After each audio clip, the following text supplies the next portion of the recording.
आज हम बात करते हैं एमेनोरिया के बारे में, यानी कि हैज़ की बंदिश के बारे में। अमूमी तौर पर 13 से 14 साल की उम्र में बच्चियों को पीरियड्स आना शुरू हो जाते हैं और ये सिलसिला तकरीबन 45 साल से 50 साल तक चलता रहता है।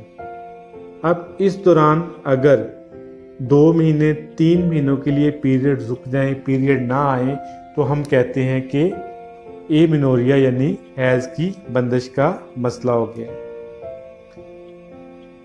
मोस्टली ख़वातीन ज़िंदगी में किसी न किसी स्टेज पर इस मर्ज़ में मुब्तला होती है, जिसकी वजह से काफ़ी ज़्यादा परेशानियों का सामना करना पड़ता है। आज हम इस वीडियो में इसका इलाज, इसकी वजूहात और इसके नुकसानात, यानी कि ये बीमारी हो जाए तो इसके नुकसानात क्या क्या हो सकते हैं, उनके बारे में जानेंगे। इससे पहले आप मेरे चैनल को सब्सक्राइब करें, वीडियो को लाइक करें, बेल आइकॉन का बटन दबाएं और उन दोस्तों, उन बहनों के साथ शेयर करें जो इस मर्ज़ में मुब्तला हैं और उनको इन मालूमात की ज़रूरत है। करें तो इसमें सबसे पहले रहम की रसौलियाँ हैं, रहम की सोजिश है।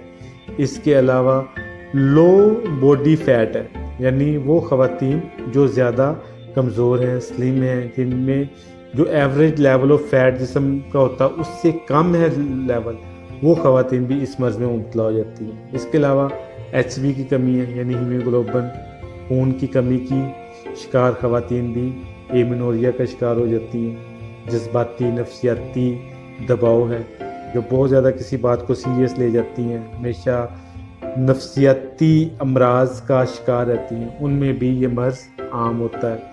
इसके अलावा जिगर, मैदे के अमराज, दूसरे जिस्मानी मसाइल, लाइफस्टाइल, खाने पीने की जो रुझानात है, आपकी ग़िज़ा कितनी ऑर्गेनिक है और इनऑर्गेनिक है, ये चीज़ें भी इस मर्ज़ का बायस बनती है।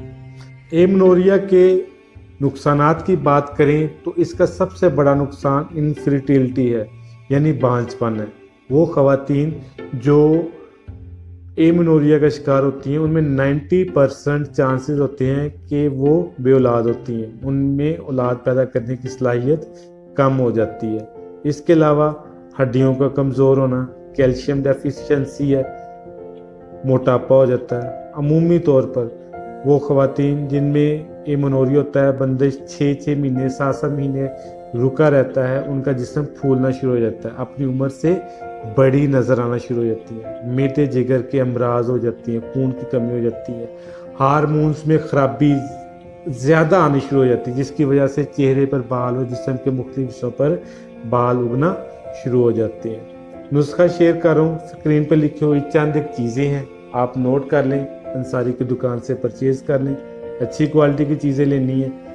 नंबर 1 है तुखम सिन, मेथरे, अजवाइन, सोए, खुश्क खजूर, हालो, अलसी और पुराना गुड़ है। दोबारा रिपीट कर रहा हूँ, तुखम सिन, मेथरे, अजवाइन, सोए, छुहारे यानी खुश्क खजूर, गुड़ पुराना, हालो और अलसी, ये 8 चीज़ें हैं। अब इनको इस्तेमाल कैसे करना है?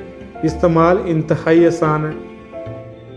2-2.5 लीटर पानी लें, उनमें इन तमाम चीज़ों को डाल देना है। तमाम चीज़ें चूल्हे पर नरम आंच पर रख दें, पकने दें, बॉयल होने दें। जब ये तकरीबन आधा पानी रह जाए, यानी 2 लीटर में से 1 लीटर रह जाए या 1 लीटर से थोड़ा कम रह जाए, तो इसको आपने उतार कर पुन छान लेना है और जो पानी बचे वो एक शरबत की फॉर्म में आ जाएगा। यानी शरबत जो है वो आपने सुबह, दोपहर, शाम आधा कप इस्तेमाल करना है। इंशाअल्लाह ताला से 3 से 4 खुराकें, 2, 3, 4 खुराकों में ये आपका मसला हमेशा के लिए हल हो जाएगा। और स्पेशली वो ख़वातीन जो औलाद जैसी नेमत से महरूम है, सिर्फ बवजह हार्मोन्स की ख़राबी और एमेनोरिया के वजह से, वो ये नुस्खा इस्तेमाल करें। इंशाअल्लाह ताला से अल्लाह ताला उनको औलाद जैसी नेमत से नवाजेगा। लिखा हुआ दोबारा आ रहा है, नोट कर लें या स्क्रीनशॉट ले लें। तुखम सिंध, मेथरे, अजवाइन, सोए, चुहारे, गुड़ पुराना, आलो, अलसी, इन तमाम चीज़ों को हम वज़न ले लेना है। 2 लीटर पानी में डालकर बॉयल करना शुरू कर देना है। जब पानी आधा रह जाए, 1 लीटर रह जाए, तो आपने उतार कर ठंडा करके पून छान लेना है। आधा कप सुबह, आधा दोपहर, आधा शाम। सिंपली इस्तेमाल करना, इंशाअल्लाह ताला से जो एमनोरिया का मसला है वो हमेशा हमेशा के लिए ख़त्म हो जाएगा।